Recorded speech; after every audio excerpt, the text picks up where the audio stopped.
출애굽길 하나님 말씀과 동행하는 출동큐티의 김유선 목사입니다. 이제 오늘 또 9월 1일이 되었는데요. 새로운 큐티책, 이제 우리 새로운 매일 성경과 함께 또 두 달을 우리가 같이 묵상을 하면 좋겠는데요. 9월, 10월 함께 묵상할 말씀은 이제 열왕기상입니다. 두 달 동안 우리가 열왕기상을 묵상할 거고요. 오늘 묵상할 열왕기상의 말씀은 열왕기상 1장 1절부터 10절입니다. 제가 낭독하겠습니다. 다윗 왕이 나이가 많아 늙으니 이불을 덮어도 따뜻하지 아니한지라. 그의 시종들이 왕께 아뢰되 우리 주 왕을 위하여 젊은 처녀 하나를 구하여 그로 왕을 받들어 모시게 하고 왕의 품에 누워 우리 주 왕으로 따뜻하시게 하리이다 하고 이스라엘 사방 영토 내에 아리따운 처녀를 구하던 중 수넴 여자 아비삭을 얻어 왕께 데려왔으니 이 처녀는 심히 아름다워 그 왕을 받들어 시중 들었으나 왕이 잠자리는 같이 하지 아니하였더라. 그때 핫깃의 아들 아도니아가 스스로 높여서 이르기를 내가 왕이 되리라 하고 자기를 위하여 병거와 기병과 호위병 50명을 준비하니 그는 압살롬 다음에 태어난 자요 용모가 심히 준수한 자라. 그의 아버지가 네가 어찌하여 그리하였느냐 하는 말로 한 번도 그를 섭섭하게 한 일이 없었더라. 아도니아가 스루야의 아들 요압과 제사장 아비아달과 모의하니 그들이 따르고 도우나 제사장 사독과 여호야다의 아들 브나야와 선지자 나단과 시므이와 레이와 다윗의 용사들은 아도니아와 같이 하지 아니하였더라. 아도니아가 에느로겔 근방 소엘렛 바위 곁에서 양과 소와 살찐 송아지를 잡고 왕자 곧 자기의 모든 동생과 왕의 신하된 유다 모든 사람을 다 청하였으나 선지자 나단과 브나야와 용사들과 자기 동생 솔로몬은 청하지 아니하였더라. 아멘. 이 열왕기상은 열왕기상하 이렇게 이제 이 책은 그 왕들의 이야기입니다. 이제 남유다와 이제 북이스라엘로 이 나라가 이렇게 나뉘는 그런 과정도 담고 있고요.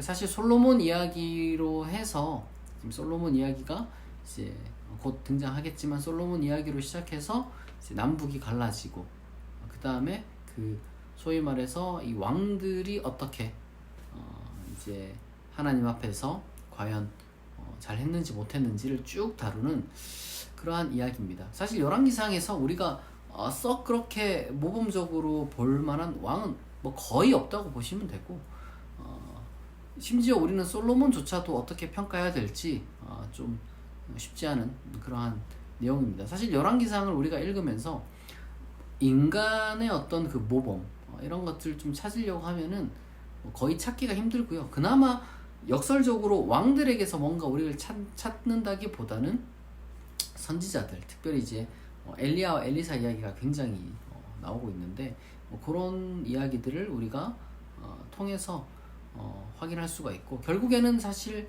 왕들의 이야기지만 왕들을 볼 것이 아니라 하나님의 평가를 우리가 이제 봐야 됩니다. 근데 이게 하나님의 평가가 이제 모든 본문에 다 나오는 것은 아니거든요. 그러다 보니까 우리가 좀 생각하기가 좀 많이 어려운데 그런 것들을 저와 함께 같이 이 열왕기상을 읽어가면서 생각하는 법도 우리가 한번 조금 훈련해보고 그리고 또 그것에 비추어서 우리 인생과 신앙도 한번 돌아보는 그런 시간들을 가졌으면 좋겠습니다.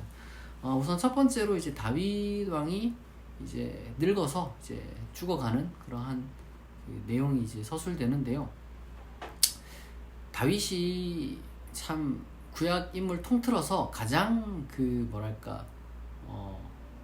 진짜 참 영웅이라고 해야 될까? 뭐 그런 사람이잖아요. 그러니까 심지어 뭐 마태복음도 구약 인물 중에 이제 아브라함과 다윗의 자손, 예수 그리스도의 세계라 이렇게 딱 이야기를 하는 것처럼 이 다윗 왕은 굉장한 어떤 인물이죠. 그리고 또 쭉 이야기를 보다 보면은 하나님의 평가의 기준, 그러니까 왕들에 대한 평가의 기준이 이 다윗에게 있어요. 다윗. 그만큼 다윗이라는 사람이 사실 뭐 흠도 많고 이제 잘못한 것도 대단히 많지만 그래도 무언가 하나의 어떤 그 상징적인 인물로서 어쨌든 그 다윗은 뭐 사울과는 조금 다른 의미로 이제 하나님의 그 언약까지도 받은 그런 인물이잖아요. 중요한 거는 뭐 그 사람의 업적이 어쨌든 간에 그게 이제 세속적 업적, 그 다음에 신앙적 업적, 뭐 이런 것들이 교회에서 이제 주로 두 개 다 언급되지 않습니까? 뭐 세상에서는 신앙적 업적을 무시하는데 뭐 교회에서는 세속적 업적과 신앙적 업적 두 개 다 이야기를 하니까, 근데 이제 그 두 개를 다 충족시킨 게 다윗이거든요. 근데 다윗도 중요한 거는 뭐 한 사람인 거예요. 늙어서 이제 죽음을 맞이해야 되는 그런 운명인 거죠. 우리가 이제 이걸 보게 되면 아 정말 그 뭐랄까 화려했던 때는, 사실 우리 인생에 있어서 화려했던 때는 그렇게 많지 않습니다. 오히려 우리는 많은 순간들을 하나님께 의지하고 다른 어떤 우리 주변 사람들을 의지해야 되는 그런 삶을 살아요, 우리는. 그러니까 어떤 사람들은 자기 인생에 있어서 빛나는 때, 업적들, 주로 이제 업적과 성취, 그리고 이제 가장 잘 나갔던 전성기, 우리가 이제 이런 것만 우리 인생의 전부라고 생각하지만 오히려 그런 순간은 되게 적고요. 많은 순간들, 다윗은 태어날 때부터 왕이 될 때까지 고생을 많이 했고, 심지어 왕이 되고 나서도 고생을 엄청 했고요. 그리고 결국 이렇게 또 늙어서 이렇게 이제 자기 몸 하나 간수 못하는 그런 때가 오는 겁니다. 근데 이게 다윗이 뭔가 특별히 잘못했다거나 이런 게 아니라 그냥 모두가 다 그래요. 우리 인생이라는 것은 원래 그렇게 항상 죽음을 곁에 두고 살아가는 인생이고요. 그리고 하나님의 그 절대적인 어떤 그 섭리 아래 우리가 하나님께 기대야 되고, 그리고 또 주변 사람들에게 우리가 이제 많은 부분들을 기대야 되는 그런 인생들을 살아가고 있습니다. 그래서 우리가 가져야 될 태도는 뭐냐면은 항상 하나님 앞에서 겸손해야 되고요. 다른 사람들을 정말 소중히 여기고, 그리고 또 다른 사람들을, 내 곁에 있는 사람들을 정말 뭐랄까요, 정말 존중하고, 그리고 이제 내 곁에 있는 사람들에게 항상 감사하는 마음을 우리가 이제 가져야 할 겁니다. 우리가 인생을 돌아보면서 과연 나는 어떤 하나님 앞에서 내가 내 삶을 정말 돌아보고 있는지, 아니면 내 업적만 높이고 있는 건 아닌지, 내 전성기만 자꾸 또 이렇게 뭐 그리워하거나 아니면 갈망하거나 이제 그런 건 아닌지, 우리가 이제 인생을 보는 눈을 좀 바꿨으면 좋겠고, 또 우리 주변 사람들을 소중히 여기면 좋겠습니다. 한편으로는 이제 그 아도니아라고 해서 이제 다윗이 이제 굉장히 많은 아들을 낳았는데, 그 압살롬이 이제 반역을 이렇게 이제 해서 뭐 죽고, 결국에는 지금 현재 뭐 다윗의 지금 가계도를 다 얘기할 수는 없지만 이제 아도니아가 뭐 어쨌든 한 넷째 정도가 돼요. 근데 이제 이 아도니아가 이제 뭔가 정당한 왕위 계승을 아직 안 했잖아요. 그러니까 이제 뭔가 대관식 같은 걸 해야 되는데, 정당하게 이제, 왜냐면 왕자들이 많이 있으니까. 그리고 이제 제일 중요한 그 왕의 후보가 이제 솔로몬 아닙니까? 이제 근데 이제 어쨌거나 이 아도니아가 지금 현재로서는 가장 그 정치력이 강했나 봐요. 지금 성경에 보니까 용모가 심히 준수한 자라 이렇게 되어 있는데, 용모가 뛰어나다는 게 그 여러 가지 의미를 가지고 있습니다. 정치력이 있었다는 얘기예요, 사실은. 그러니까 이제 압살롬도 막 외모 이야기를 하잖아요. 그게 진짜 우리 뭐랄까요, 뭐 요즘 뭐 K-팝 스타들, 아니면 K-팝뿐만 아니라 어떤 요즘 K-컬처의 스타들 보면 굉장히 예쁘고 잘생겼잖아요. 그러니까 그런 식으로 잘생겼다 이런 이야기를 하는 게 아니라 정치력이 이제 있었다는 이야기를 하는 거예요.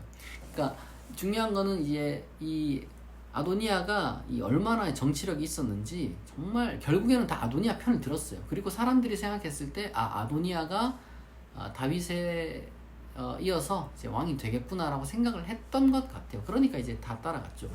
이 사무엘 상하에서 그 다음에 이제 열왕기에도 조금 이제 이어지겠지만, 제일 이 다윗 오른팔 중에 오른팔, 그 진짜 이 정치적인 판단과 이 전쟁에서의 어떤 그 지략, 전략, 그 다음에 어떤 그런 장군으로서의 그 능력이 누가 있었냐면 스루야의 아들 요압이라는 사람이거든요.